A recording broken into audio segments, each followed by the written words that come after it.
This week's episode of The Totally Rad Show is brought to you by Squarespace, GoDaddy.com, and Netflix.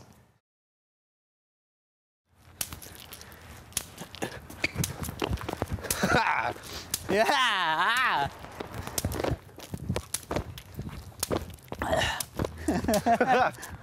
Oh!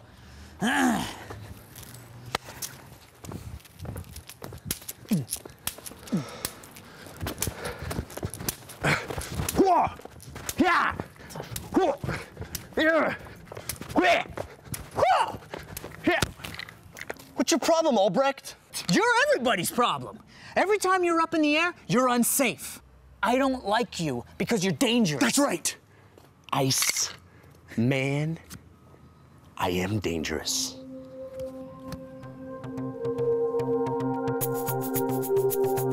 Three rad dudes with nothing better to do get abducted by the crew of the Starship Alpha 2.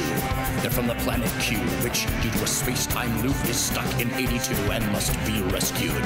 They need our heroes to discuss the latest news and give their reviews of games and movies too. Sure hope you're not confused. We swear this is all true, not just the premise to The Totally Rad Show. Totally Rad Show, Totally Rad, Totally Rad Show, Totally Rad, Totally Rad Show, Totally Rad, Totally Rad Show, Totally Rad Show. Hey everybody, welcome to The Totally Rad Show, episode number 94. I'm Alex Albrecht. I'm Jeff Canada. I'm Dan Trachtenberg. The Totally Rad Show is your weekly dose of all things rad. This week, that means movies, video games, and TV. Hello, welcome back TV. Awesome. It's like welcome back Cotter, except much more recent. All right, well we got a great show. Cool background. Yeah, Max Meyer sent this in. He sent it in for Call of Duty, which we talked about a couple weeks ago, and he didn't get in time for that, but I thought it worked for any kind of general World War II. Well, it fits for Valkyrie, which we're going to be talking about momentito. Welcome back from the holidays, boys. Yeah, Happy New Year. Happy New Year. Happy New Year. Happy Hanukkah, Christmas. You know we last year, you had a big New Year's resolution for the show, and that was to do our first live show, which we did. Correct. Accomplished that at Comic-Con. Any big New Year's resolution you want to make this year? For this show? Or yeah, just for the in show. general? I don't know, take over the world? Is that too ambitious? I like it. A year after? Is that a step from live show to take over the world? It's a natural progression. That's how I felt. That's how I felt about everything. It's time to step it up, boys.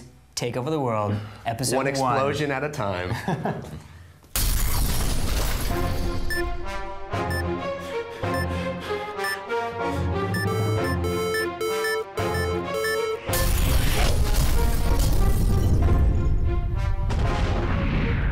This week in movies, we are talking about a World War II movie, and no Oscar season is complete until a World War II film has been released. Or 5. But it's interesting this year. You know, Pat, we've had Schindler's List and The Pianist many years over. And it's interesting that this year, I feel like we've seen a crop of World War II movies that aren't about the Holocaust and aren't about the Jewish plight in the Holocaust. They're about the surrounding events that were taking place. Yeah. And we've had, last year we had Black Book and The Downfall. And this Neither year, of which I've seen. Me neither, actually. I'll talk about them a little bit when I talk about Valkyrie. But and this year we have Valkyrie and Defiance, which we're not talking about, but which none of which are about Jews and Holocaust stuff, but about other things. And Good coming out with Viggo Mortensen, which actually just came out this week, so you should check that out. But Valkyrie is about Tom Cruise as a it's about Scientology. Tom Cruise is a colonel in the German army and is a part of a coup to overthrow Hitler, a plot to assassinate Hitler. It is written by Christopher McQuarrie, who wrote The Usual Suspects, and directed by Bryan Singer, who did The Usual Suspects. So it's a reteaming of them, and and I just wanted to mention too, it's interesting, you know, Bryan Singer also did Apt Pupil, right? Which is about a one-time Nazi, right? And X-Men, which has a lot of World War II. allegorical stuff to the Holocaust, and even opens on Magneto's backstory in the Holocaust. Right. So it's people that have this interesting link to each other and the source material. Alex, what did you think of Valkyrie? You know, I'm kind of over the whole World War II stuff. I feel like it's pretty played out. So like when you were like, yeah, we're gonna see Valkyrie and maybe Defiance, I was like, oh, more of this freaking blah, blah, blah. I was shocked at how much I liked Valkyrie. I was really kind of taken aback. Because I was like, I was watching the trailers and I was like, I don't buy Tom Cruise as a German for one frickin' second. And then they did this sort of Hunt for Red October, you know, you hear him speaking in German at first and then it falls into his accent. And then you have Scottish accents and English accents and American accents, you know, for all the different people just sort of use their own accent, which I actually think served this film very well. I agree. Because in the first 10 minutes, you just forget about everybody's accent. You know, I mean, it's not like it makes the it a Widowmaker non-issue or whatever. It makes it a non-issue. And then you get to see these people act. I mean, first off, the acting is top notch. I mean, Kenneth Branagh, Bill Nighy. Bill Nighy is unbelievably. He has an unbelievable knack of being able to, in almost the same sentence, portray a power and strength and such an utter weakness. It's shocking how good that guy is. So overall, I think the movie was great. I loved it. I was moved emotionally. The story had some of the Hitchcockian caliber suspense moments. You know, I liked the movie as a movie. I agree with you. Acting, performances across the board. Tom Cruise, I thought was great. It's a well-made movie. I was distracted throughout this entire film with the fact that I knew these guys were destined to fail. And it's not a spoiler to say that because we know history. Hitler didn't die. And it's based on a true story. And well, he did, but not like that. Right. And I thought back to a lot of other movies that have a similarly obvious ending, you know, like Apollo 13, for example, Frost Nixon, Titanic. And there's a joy in watching those movies in forgetting and getting caught up in the moment and not knowing, yes, they're gonna get out of this situation, but not knowing how it's gonna work. And I felt like this movie, for some reason, I was just distracted. I just kept waiting for the thing not to go right. And I think it's because their plot, as interesting as it is, their plot to overthrow Hitler hinges on one thing, which is, first thing we do is we assassinate Hitler. Well, that's the one thing I know they're not going to do. And it doesn't play out like a tragedy where, like Oedipus or Othello, where you see these guys do things that self-sabotage and you cringe at watching them self-sabotage. None of these guys have any hubris or any kind of fatal flaw that causes the plan not to work. It just doesn't work. Well, I don't know if I agree specifically with that, but go ahead. What do you think, Dan? I didn't like the movie, but I agree with both of you. I think it's very well made. It's interesting. So the suspense moments, just because they're so well constructed, really do work, despite knowing the inevitable outcome. But you know, it ends with a line. I forget what it was, with a quote or something, and it hit me so hard. And I found it odd that those words would affect me when I just spent 2 hours with motion pictures and people, and none of that affected me nearly as much as those words did. And I think that, you know, the premise is so fascinating. These people in the German army would want to assassinate their leader. There's so many moral dilemmas and questions, and none of that was explored by the movie. And there was such a cursory personal relationship between Tom Cruise and his family, and it was just the bare minimum to get you to sympathize, and that was it. And there was the most fascinating parts of this premise is, how did you decide to do that? How did you meet each other? And none of that was explored. The movie was just about the events that took place without any... It's more like Ocean's 11 than it is. It's just the nuts and bolts of how they went about attempting to do it. You know, for me, it's interesting because you brought up that point, which I thought about, which is, I know what's going to happen. Why do I not care about that? And to me, it was how close did they come? Right. And I didn't know that because it was either, I mean, I knew they didn't obviously kill Hitler, but I was like, but did they even get close to killing Hitler? Was the guy, and also all I knew was there were times when people tried to kill Hitler. That's all I knew. I had no idea about how they were going to be able to get it, motivating the other people in the army, all that stuff. And also for me, it sort of was a tragedy to see how close they actually came and to see it unravel around them. And I disagree. I mean, there were definitely things that were people's problems. I mean, you know, there were characters that did things that they only did because they didn't quite know if they had made the jump. They didn't want to make the jump. That affected it negatively, but inevitably it wasn't the thing. Yeah, I don't think that person's choice, I know what you're talking about. No, I know. I don't think that person's choice affected the outcome either way. The point was, you didn't get killed. No, but it might have affected the outcome because they might have been able to do the thing, and they would have been able to do it. But so, yeah. But I guess I liked it better than you guys because I actually walked out going, wow, that was really good. Okay, so I like your little notes. I got a little notepad here because next week at our thing, we're going to talk about our best movies of 2008. Right. Most people are doing it year's end. Right. Right now, we're going to go back to the future and talk about what's to come. What we think are going to be the best movies of 2009, or just in general, what we think of what's on the docket here. Love it. So I've got a little note card here that's outlaying some things. I think some things are, we've already discussed. Sure. Transformers 2 is coming out. Yep.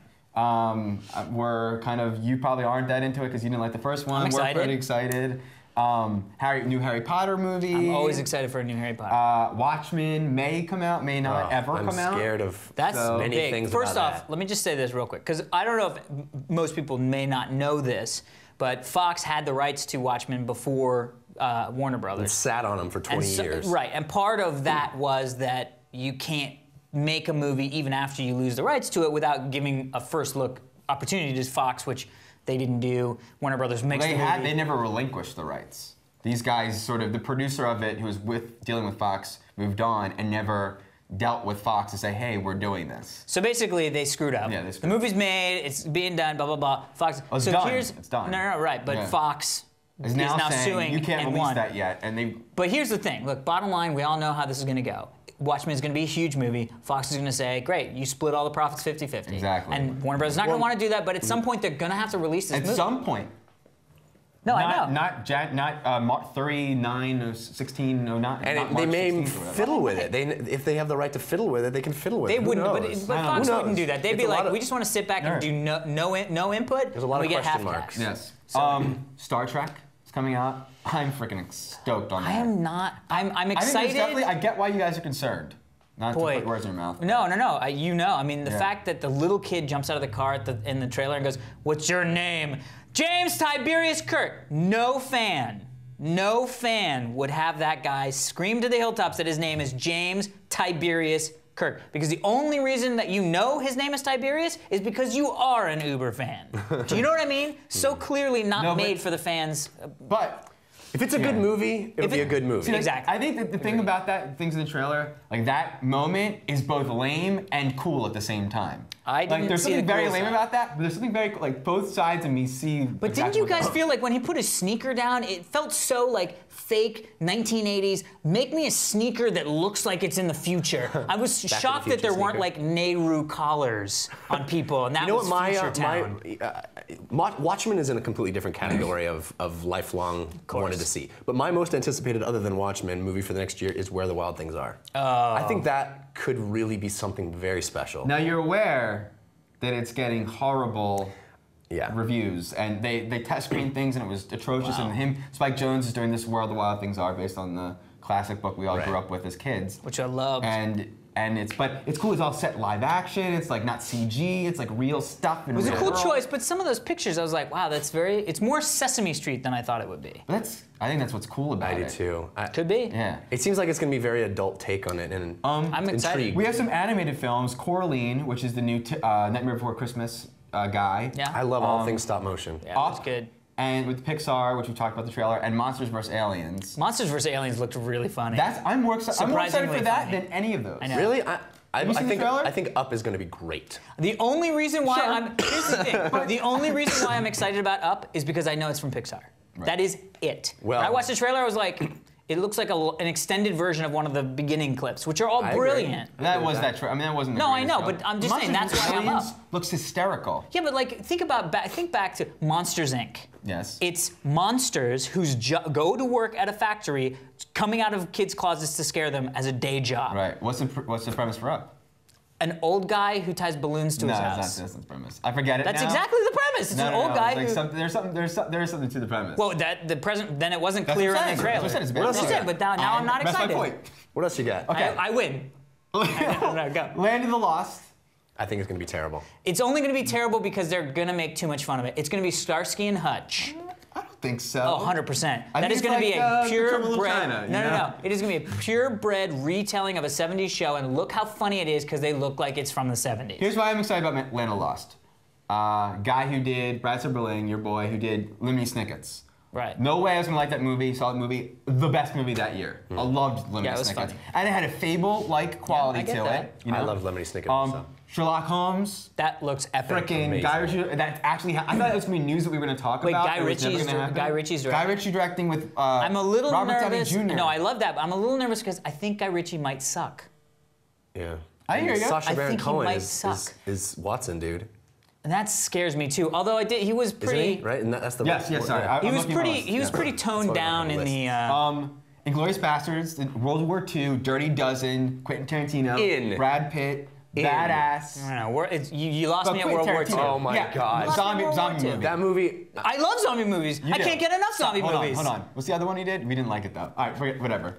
All right. Oh, Death Brace? I know. Death Proof? I know, sorry. That's what you're going to make you I'm trying to win comfortable that about one. this? I forgot about Inglourious Basterds. That usurps Where the Wild Things Are. Yeah. I don't even know what that is. Going to be so you guys are Inglourious Basterds. Surrogates is finally going to come out. That'll be District cool. 9. I'm very excited about this because this is. Well, you love District 8. No, I love District 13. No, District 9 is Neil Blomkamp, who's the commercial director who was going to do the Halo movie, and did that short film that was like aliens in like the real world. District 9 is the South African apartheid kind of thing, but it was aliens instead of a feature film version of that short film. Called District 9? Yeah. It's cool. Awesome. Yeah, that's going to blow people away. I hear ya.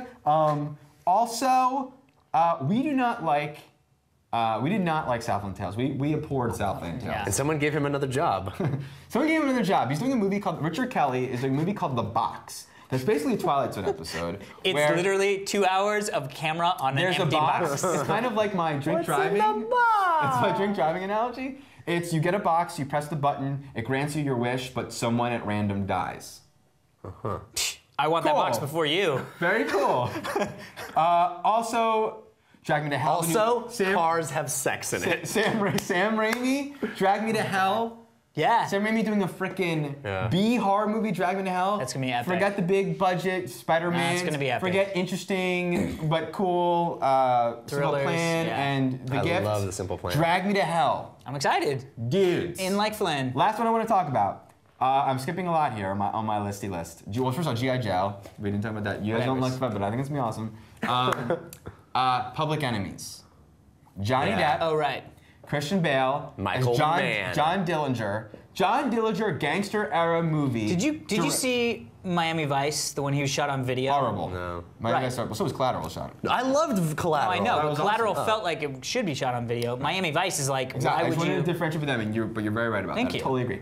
So Michael Mann, who can do almost no wrong, other than Miami Vice. I didn't like Ali very much, but every other movie he's made is amazing. He's amazing. Amazing. And he is the king of the cops and robbers movie. Yeah, He's the king of having a sympathetic hero versus a sympathetic villain. Right. And having them like boom, boom, boom. Right. So take that guy and make him make the John Dillinger 30s era gangster movie. It's gonna be epic. And we haven't even talked about Johnny Depp, who can do no wrong, and Christian Bale, who can do no wrong. Also Terminator 3. Wow. I mean 4, Salvation. 7. Looking awesome. It does look awesome. Looks pretty good. I'm worried a little bit about the oversaturation of Christian Bale, but I agreed. Interesting.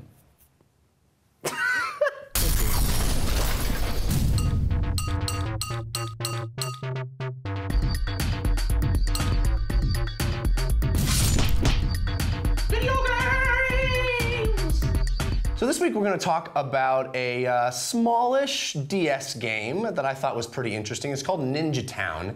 And there's this guy named Sean Smith who used to be an editor for EGM, and he created his own company and does toys, and it's called Shawnimals, and there's these cute little like demon, kind of very Japanese-looking plushy toys that he sells. And this video game is based on that property, these little ninjas versus these little demons. And the game type is a relatively new kind of subgenre of strategy game that has just taken flight in the last couple of years after Desktop Tower Defense was released on the PC. It was this very independent game made by one guy, and the concept is that there's a stream of enemies going from one point to another point, and you need to kill all of them before they get to that second point. And they come in a very standard way, and you have to plan how you're going to set up these different towers to shoot them or slow them down in different ways. And you spend the money that you make by killing them on either upgrading those towers or adding new towers.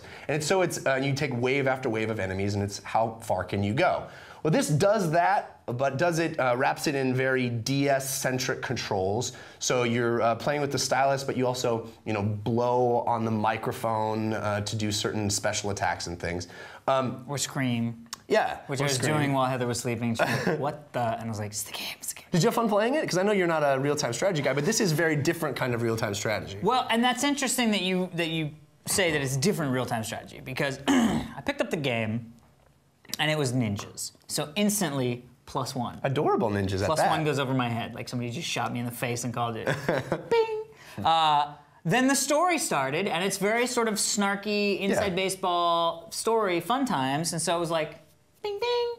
Then it was like, so this is how you do. You can place these guys on the map here, and I was like, oh, it's real-time strategy, the bane of my existence. And then I started playing it, and it was so much fun. I had a blast playing this. It's very addictive kind of game, right? And you know what it is? It's quick.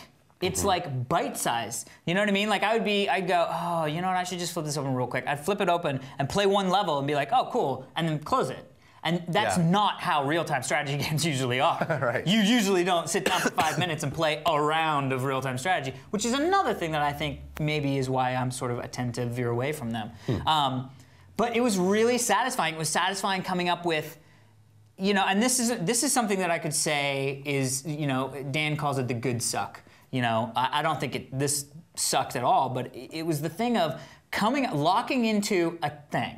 I would always have heavy guys, like green, yellow ninjas or orange, black ninjas, and then range ninjas. Sniper guys. And I was like, I'm gonna play this whole game doing this. And then 2 levels, it was like, shit don't work. Yeah. And then it was like, okay, so if I do big ninjas, snowball ninjas, little ninjas in case somebody goes too fast, and then snipers because of the thing, you know what I mean? Like, so then it's like this whole thing of and dojos and all this other stuff. It starts to get this thing where you lock into it satisfied that you have owned the game. The next round you do extremely well. Well, no, you do one round that's extremely well the next one, and then the next one doesn't go very well. Right. So it's like it has this constant feel of you gotta solve the puzzle of every level, and then it's like multiple areas, and then maybe they're going to somewhere else. So I, for one, was shocked at how much. If you don't like RTSs, this is a great sort of way to get into RTSs without feeling like you're doing RTSs. Yeah, did you like it too? Yeah, I liked it too. I recently gotten into this kind of game, and I'll talk more about that later in this segment. Interesting.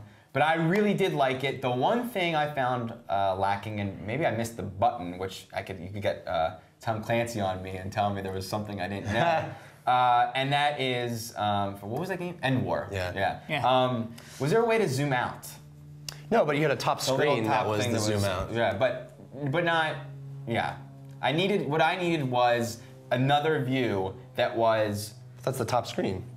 No, but there are tiny little dots in the top screen. I needed midway point. Yeah, I needed my midway point that I could just play. I didn't like that I would only see the section at a time or see a map. I don't want to see a map and see a section. I want to see the action happening. There's another view that's in desktop defense style games, and I wanted that view. And I had the same feeling. It was nice that I could get close up, which the other games don't offer, but I just wish, couldn't there have just been whole day and stylus and you could zoom out and then get a better picture so you could really hone in on a strategy better? I would have liked that. Other than that, fun game. Yeah, I agree. And it's, I want to focus in on what you said, which is that this is a really great portable style of game because it is short chunks. Yes. And I want to kind of transition from this because one of the things that you've been playing a lot on the iPhone are these kind of desktop tower defense games. And so I wanted to talk a little bit about the iPhone as a gaming platform because I think I've been playing a lot of Fieldrunners, which is a desktop tower defense on the iPhone. And I think it's a perfect style of game, especially for the iPhone, where I think one of the faults in gaming on the iPhone is touching the screen too much and too often, and getting my thumbs in the way of seeing stuff. Yeah. And with desktop tower defense games, you're doing things and then watching, and then doing things and then watching. Yeah. And I think that's a perfect play style, and I highly, highly recommend Fieldrunners. But I wanted to talk, we haven't ever talked, all of us own iPhones. Yeah. And I think it's becoming a very viable gaming platform, but we haven't really ever talked about the iPhone as a gaming platform on the show. And I know all of us have been playing different games. I really recommend Fieldrunners as an awesome, graphically intensive, very cool. Well, we talked about it once, I think it was at E3 maybe, when we talked about the prospect of what could be done on the iPhone. And I went on record saying, it doesn't get me excited what you can do on the iPhone, but it gets me excited to see what the DS2, the PSP2, what those look like. Is Microsoft going to step into the handheld market? Is N-Gage? Do you not game on your iPhone? I don't. I don't very much. I don't very much. Yes. I do quite a bit. You actually got me into it. I was always worried about battery life on my phone. Yeah. So I don't really. As many of your worries about your phone. You have to plug your phone. You have to dock your phone in order to get those games on there. So he's figured out how to do it. Yeah. You can download directly on the phone. I didn't know Fieldrunners was a tower defense game. I had to check that out because it's awesome. My #1 game. Have you played Tap Defense? I have. I think Fieldrunners is far superior, but Tap Defense is free, and Fieldrunners is not free. I see. Yeah. That's the thing I will say. I have yet to buy an app for the iPhone. I don't know why. It just feels wrong to me. Most of the ones I'll mention are so Tap Defense. I heart much more than Ninjatown.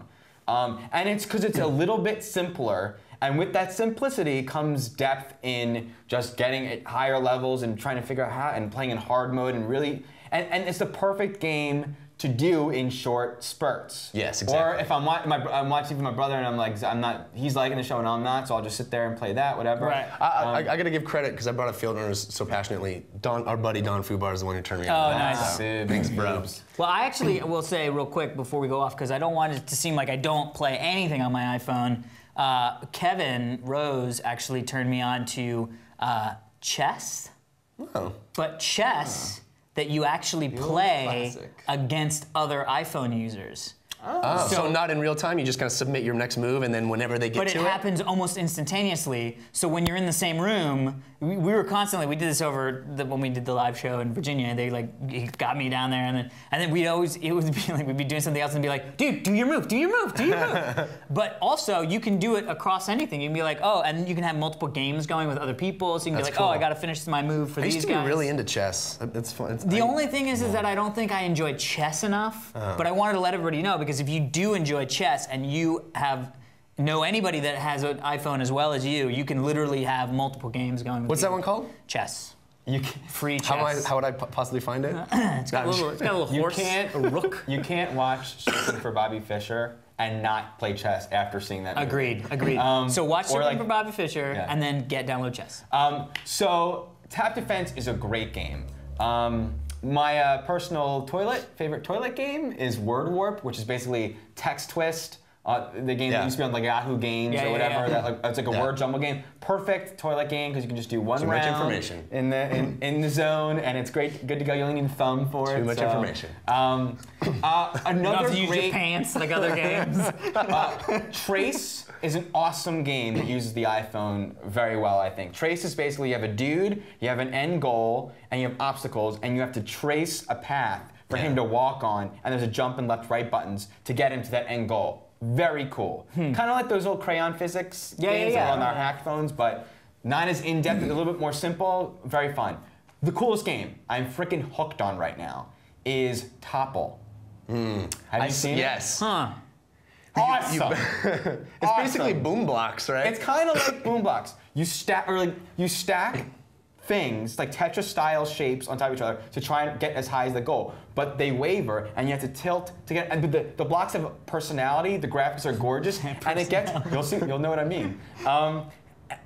It's amazing. It's very quick. You can play it in short spurts, but it's so much fun. Well, let's talk just for a second about the iPhone as a platform for gaming, because I think it's very games. Well, just in the sense of how you interact with it. Because one of the games that I find to be the most fun recently is Rolando, and I think the reason it's fun, the games I tend to like on the iPhone require me, like I said, not to touch the screen too much. Right. Rolando is great because it's basically Loco Roco, which is a game I loved on the PSP, but done with how you really wanted to be playing Loco Roco. My girlfriend would play Loco Roco and do it like that with the PSP. Right. You know, which is natural for everybody wants to do. And now with the iPhone, that's literally how you play it. It's a really great game, gorgeous graphics, but I feel like I will play games on my iPhone up to a point. Agreed. I love Aurora Faint. That's an awesome game that you have to touch a lot, and it's a really deep game. And but I think you're not there's really a potential. touching ton. I mean, it's more sliding blocks. But I agree wholeheartedly, because you remember on the hacked iPhone that we all had before the iPhone actually got good enough that you could do all the same stuff. Yeah. I had the NES emulator. Right. And it was impossible. I mean, basically. So now you're saying, okay, so you cannot have any game. Theoretically, this is how I kind of feel about it, is that no game that would be controlled in a way that you would on a PSP or a DS should make it to the iPhone. It just doesn't make any sense. It has to be reimagined. It has to be for the iPhone, Yeah. you know what I mean? And that's how I felt a little bit, it's how I feel about the Wii, you know? It's true. Do you agree? Here's the thing. You don't like to touch. I don't like tilt. Oh, really? I haven't downloaded any of the racing games. But you just said you like Topple and it was all tilt. No, it's not all tilt. By no means. Did you play Rolando? There's some tilt. I did like Rolando because it is Loco Roco. Yeah. You know, but that's not that's more like I'm playing a game. It's like, it's interesting because the iPhone is capable of playing a real frickin' game. Yeah. Oh yeah. Like gorgeous, like God of War graphic, or PSP God of War graphics. Yeah. I saw some of the games that I had to pay for to buy, but amazing graphics. Playing at least a car race, most of these games are the car racing games. Yeah. I don't find that fun. Because I like, if I'm on the toilet or I'm, Something whatever, that's when I want to play the game, and I don't want to do this. I want to just have to touch my screen occasionally and use my brain. Yeah. For some reason, that's the way I want to engage with a game on my iPhone. So those are the games I'm gravitating towards. I don't like where I have to be very active. Yeah. The one thing I think like the Wii. The one thing I think the iPhone proves is that every handheld gaming system, I should be able to go someplace and buy that game and download it directly to my handheld and not have to deal with going to a store and putting something in my machine. And they should be close. Most of those have Wi-Fi. I mean, it's not a big jump supposedly to the PSP is going that direction. Right. But, and I think what's so cool about it is it's like this conversation that I have with other people, and I think that it would be great for our audience to have with us too, is it's cool to recommend stuff because you can just go right to it and get it. Yeah, well that's exactly what happened with the chess. Yeah. Was I want to play chess with you, go get it right now, and I just downloaded it and got it. And by the way, can I just say, because Aurora Faint is a great game, and it's Puzzle Quest. And Puzzle Quest. Puzzle Quest is on the iPhone. Actual Puzzle Quest is on the iPhone. Say what? Yeah. So I would welcome people post in the forums or send us emails Wow. if you have awesome iPhone games. It's cool to hear about it from other people. I mean, that's how I found out about Fieldrunners and I'm gonna check it out.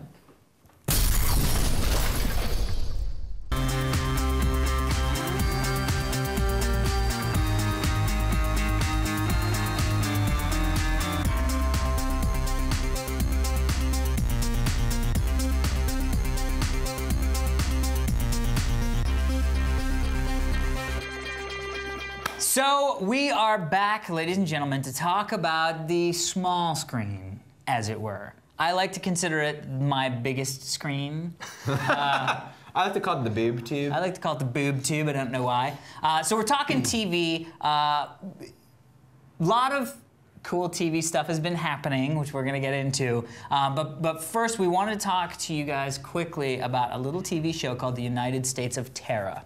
Now, the reason why this has sort of popped up onto our radar was because, of course, Diablo Cody, who's the woman that wrote Juno, a movie that you guys both really enjoyed and Yes. I despised. Yes.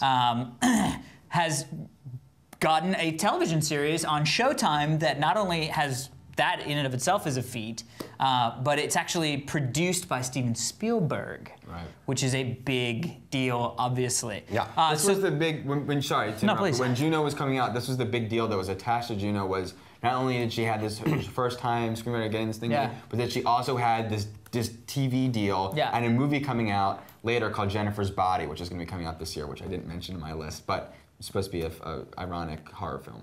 Interesting. Okay. So the United States of Terror stars Toni Collette and Aiden something. That guy. The guy from Big Fat Greek Wedding. John Corbin. And others. Basically,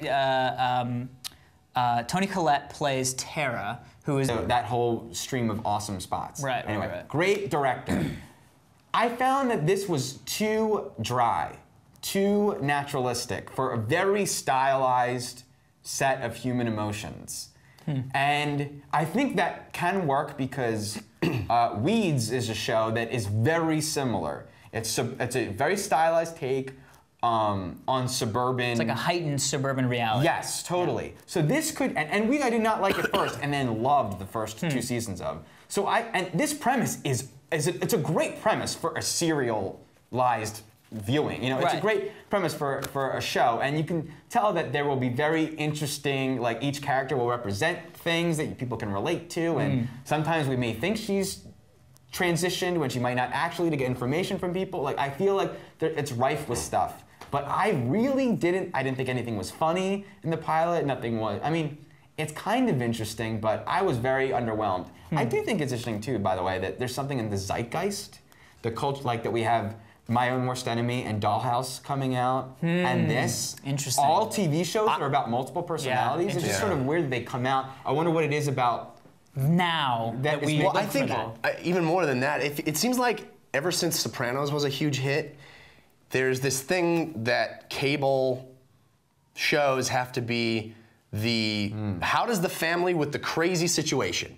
Weeds you brought up. Big Love. 6 Feet, sort of. 6 Feet. It's what is the craziest, weirdest, offbeat, edgy situation that we can impose on living through a family life, and I'm a little bit sick of it.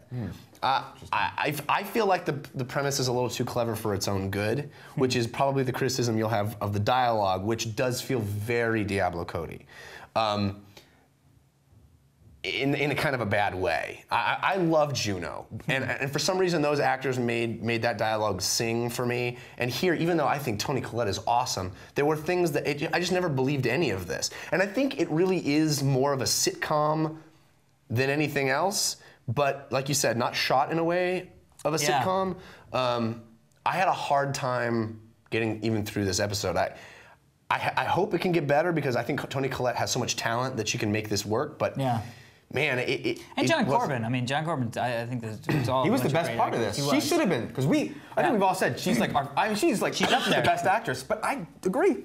Yeah. I didn't like her in this, and she's like one of my favorite actresses. Well, I'm actually very relieved that you guys felt this way, because halfway through this movie, halfway through the show, I thought to myself, this is gonna be another frickin' Juno. I'm gonna be like, this is the worst dialogue. It's so fake. It's people calling people slut machines for no reason. People don't do that, and you know, or at least nobody I know. And you know what I mean. This isn't made for 15-year-olds, clearly. So why, you know what I mean? And I was worried that you guys were going to be like, it's brilliant, it's Diablo Cody. I love. She writes the way that kids talk. So I had a really, really hard time with this. You know, as soon as the first time that she became the sort of teenage girl, I went, oh God, no, this is bad. I feel uncomfortable for Toni Collette. I feel embarrassed for you. I thought the trucker guy was worse. I agree, but just, I mean, that was when the trucker guy came out. The fact that they somehow try to make it okay that not only does she have multiple personalities, but that personality's first thing that they do is go and dress in a stupid, cliche, caricature outfit and run around like that? That's the thing that happens in this world? I didn't buy it. The boyfriend kid was atrocious. The dialogue that kid said was atrocious. This was one of those things that makes me shocked. You know, it was a little bit like, and to a lesser degree, I mean, it wasn't as, this was way worse than that. It was a little bit like when I watched, when we saw the Karate Kick movie, the Black Belt movie. That Will Ferrell Foot Fist Way. Foot Fist Way, where you're like, how could somebody like Will Ferrell be singing this to the hilltops? How is Steven Spielberg producing this show? How is that happening? I think maybe you were being a little harsher on it than I would be. And maybe that's because I don't give it any credit for the Juno thing. If anything, I was expecting it to be as bad as Juno, and it was, even worse. Yeah. Well, there's a difference between this and Juno. And the reason why I found it very off-putting is that the world of Juno fits its dialogue. It's not saying this isn't very realistic, and Juno wasn't played as, this was just very dry. And it did come up. It was like, where I thought this was and a it's that guy's comedy. sense of humor too. Lars and Real Girl's that way. Yeah. All right, we got a lot of news to hit too. We do. So we're gonna keep our eye on this. You know, I mean, this is a big, visible show. So maybe you guys can. I mean, I'm sure it'll speak to you guys before it speaks to me. So I don't want to watch more, but I'm not gonna. I know the watch feeling of. I know how I feel now, and I know how later I can feel very different from this. So. I agree. Well, and all shows can start off rocky. Yeah. Let's Pilots just are. Pilots suck. Yeah. Because you gotta get a lot. Well, you gotta get a lot of shit across. Yeah. Okay. You get a lot of shit across, and you gotta say So your more thing. pilots are coming, and those are. More pilots are coming. Yes. So we got a lot of really interesting news. We learned a while back that Martin Scorsese was going to be doing a television show with HBO, a sort of the rise of the Atlantic City area in New Jersey, which instantly we all went, Win.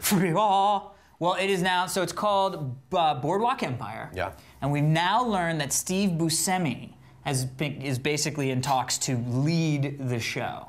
Now, is this going to be a limited series or an ongoing series? I got the impression that this was a The Sopranos fall. I think this is their, like, we need the Sopranos And he's again. ongoing directing it or just He's directing the producing it? pilot. He's directing the pilot. I mean, most series creators direct the pilot and then exec produce and they keep pop their hands in. Yeah. And, Well, I couldn't be more excited. I think it's gonna be well, awesome. and also Mike Pitt, Michael Pitt, yeah. Who's the weird kid from Funny Games and like wasn't he Murder by Numbers He was in or Last something? Days, the Kurt Cobain guy. So a young star about to happen. Yeah.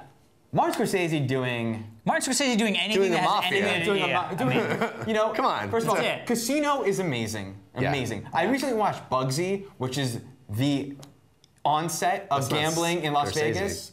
Not gambling, he's but talking about it's the the rise of genre. gambling. Right. So it's because of my age now, but historical stuff and the start of something. Yeah. Like I'm fascinated with how I take this stuff for granted.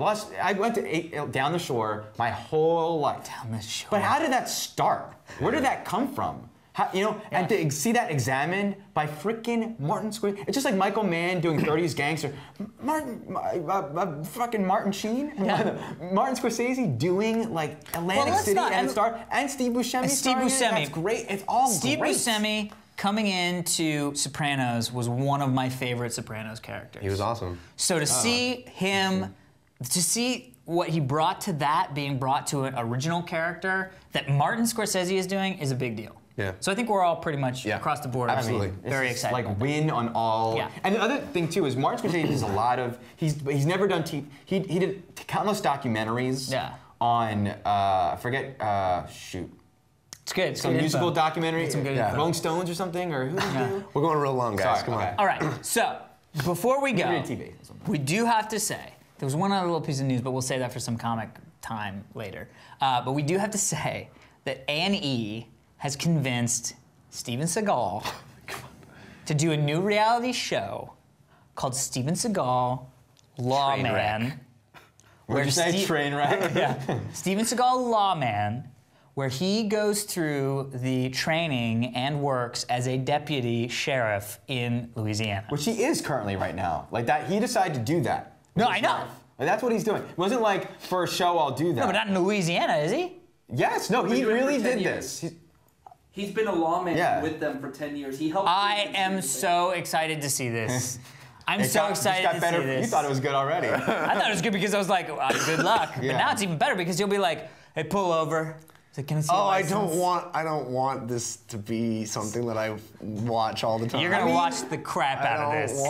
Okay, let me just break it down like this, guys. First off, Annie. First off, Annie, reputable. I think it's a Growing Up Gotti reality show, though. Listen to this, guys. Come on, they've got Family Jewels. Let me do this for and all you. sorts of it's a reality show. It's an unsolved mystery as to why I would even watch this, but First of all, Cops, Ponytail. Cops to this day is one of the greatest. You can't. Agreed. If you're you go, why do I not? Ponytail! When you watch Cops, you go, why am I not always watching this show? You're seeing cops. Yeah. Bust people. That's awesome, right? That's Any one. of those. that's what it should be Steven called. Seagal in something is entertaining. Agreed. Okay? Except for movies. Steven Seagal. Steven Seagal. We're not talking about movies. Steven Seagal in a reality show?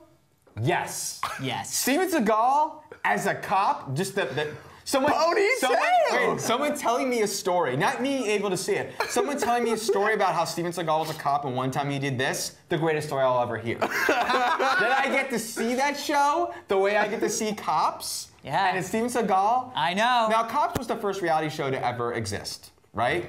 Oh, no. And here we are, yeah. No, I'm sure about there was others. Candid Candid Camera? Camera or...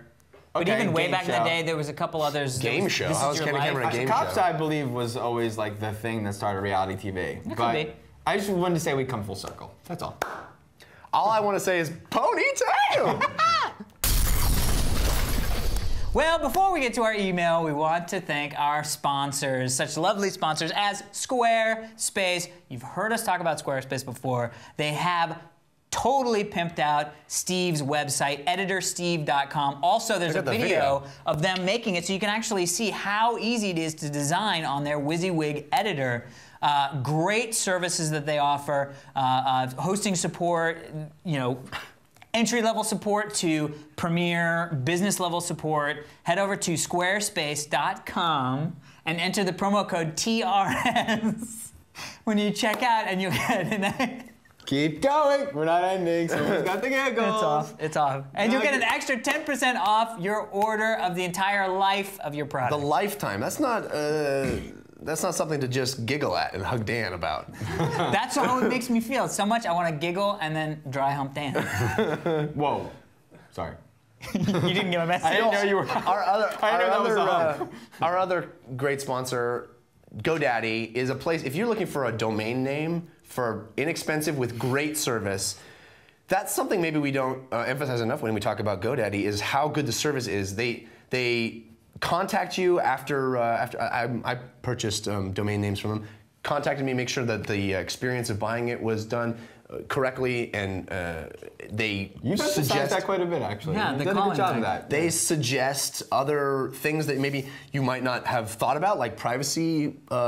You can have it so that your information is not public. Or like getting the .net when you get the .com so that somebody can't come in and be like, well, but I own squat the on your .com. net. You don't want them to Nobody wants squat to- on your net. It'd be horrible if someone was squatting on my net. I know. Especially my new social network. Yeah, or don't even talk about squatting on your org. Ew. If you definitely are looking for a domain name, go to GoDaddy. That's the place to be, and use our promo code TRS1, and you'll get an extra 10% off your order at checkout. Cool. Hey guys, I have a moral question for you. What if if aliens came down to Earth, Right. Okay. and offered you 100,000 DVDs? Oh my gosh. But in order to get these DVDs, they ordered you I had to drive to a store. a 2-week free trial. Wait, what? How much would you pay for that? How much would I pay for that? For a 2-week I free would- trial? You know what I would hope realized for? I said free. Okay, Netflix. We're sponsored by Netflix again. Thank God. I love these guys. Netflix offers over 100,000 titles, all the Blu-ray titles. I recommendo. Oh, I was gonna say. We talked about Valkyrie. So, I was not aliens. into Valkyrie, but I did love the Black Book, which you can see in a Blu-ray. Gorgeous, great movie, directed by the dude who did Total Recall, and not Universal Soldier, and RoboCop, and Downfall, which is like this United 93 examination of the last days of Hitler, the real last days, not the attempted last days in Valkyrie. Okay. Awesome movie. Okay, So they also have Watch Instantly now, available on all platforms, Mac included. My life. And, and Netflix and Xbox 360. Xbox 360.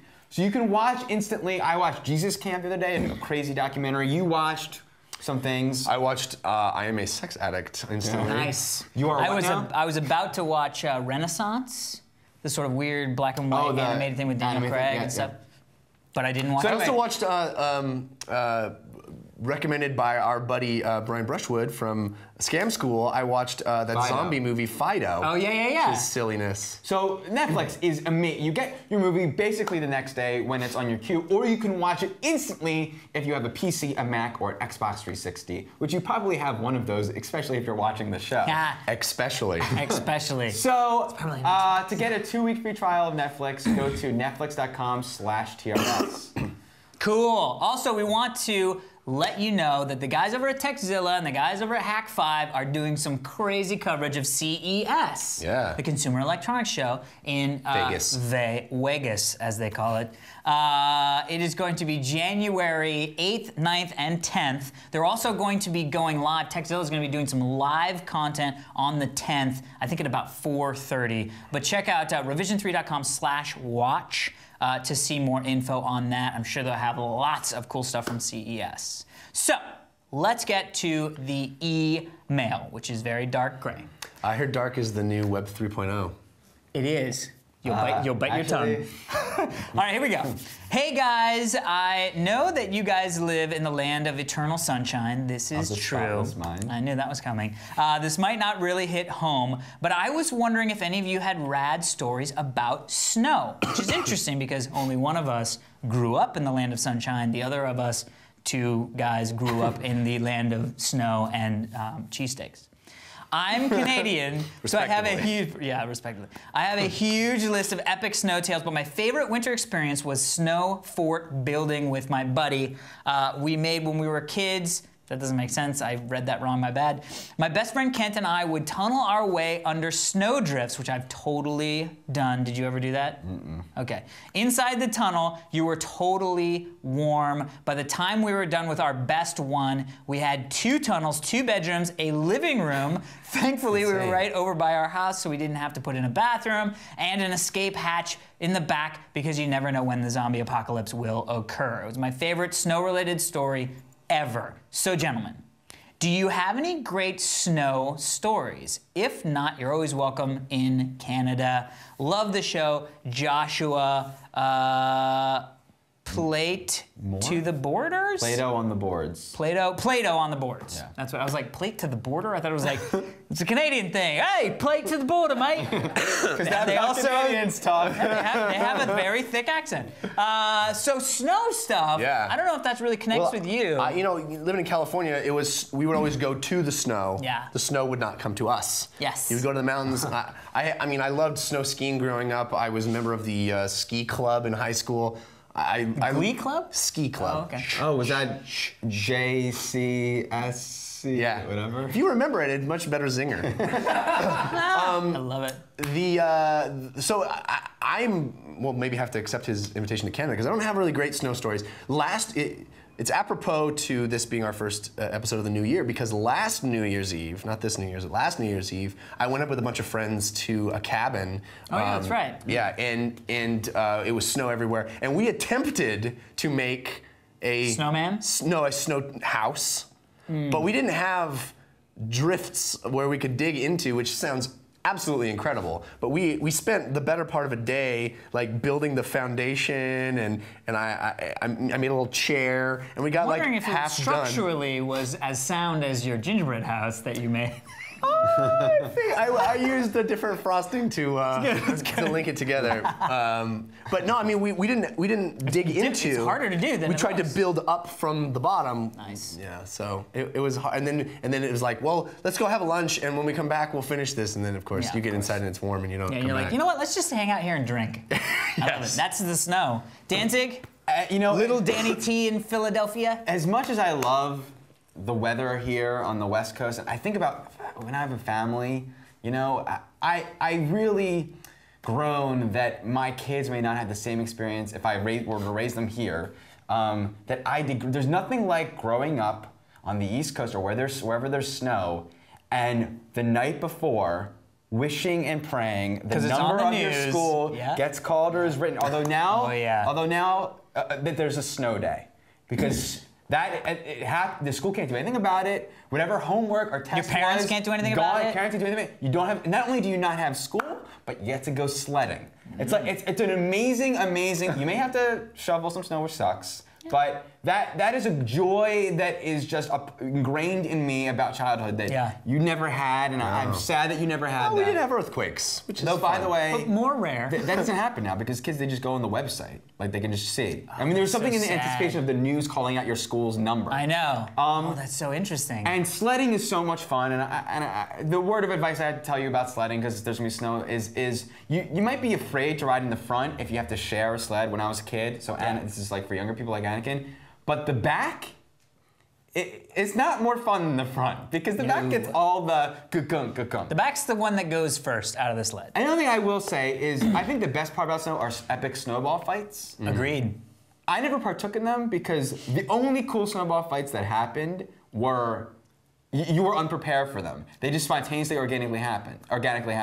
The problem with that is that you're not wearing gloves.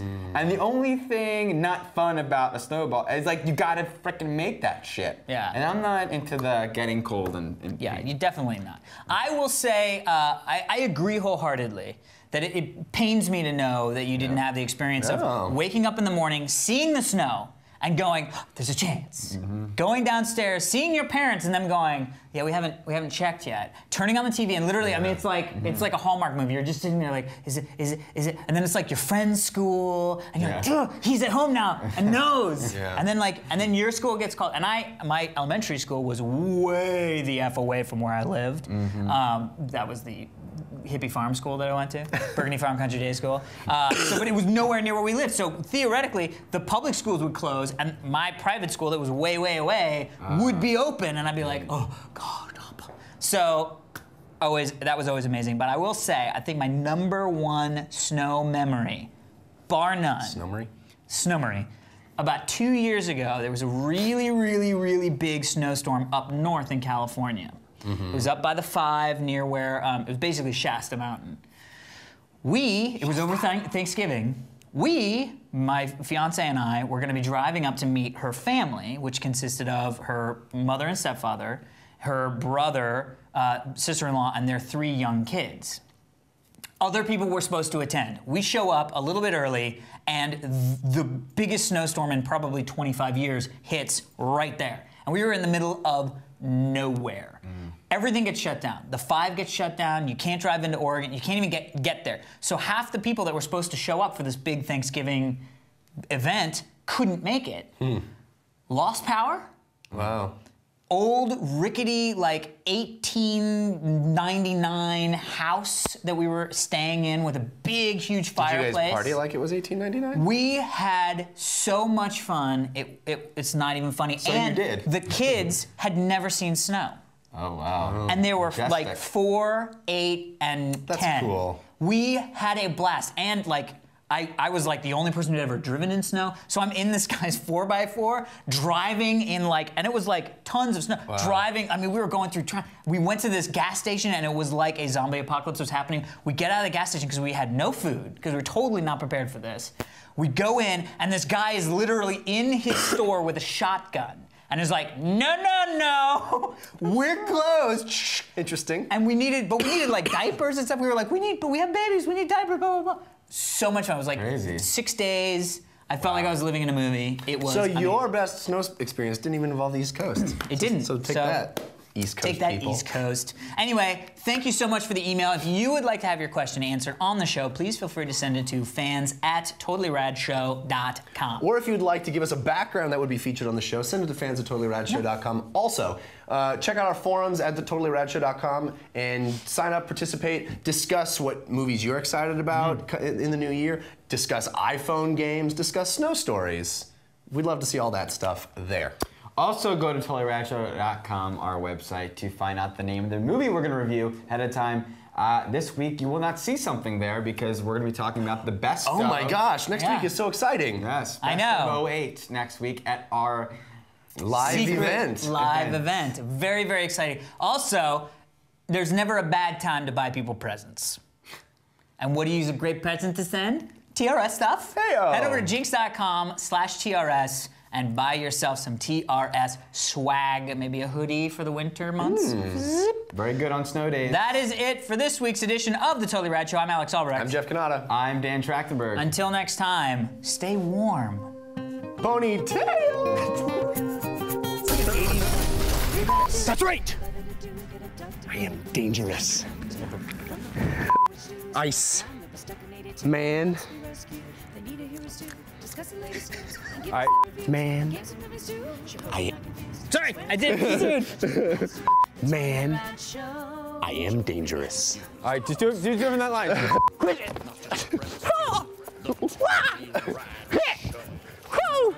What? You're the problem. You are.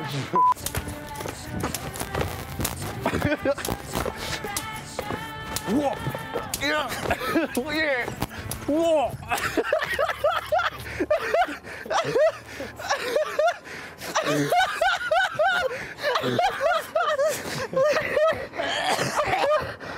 Oh, Christ.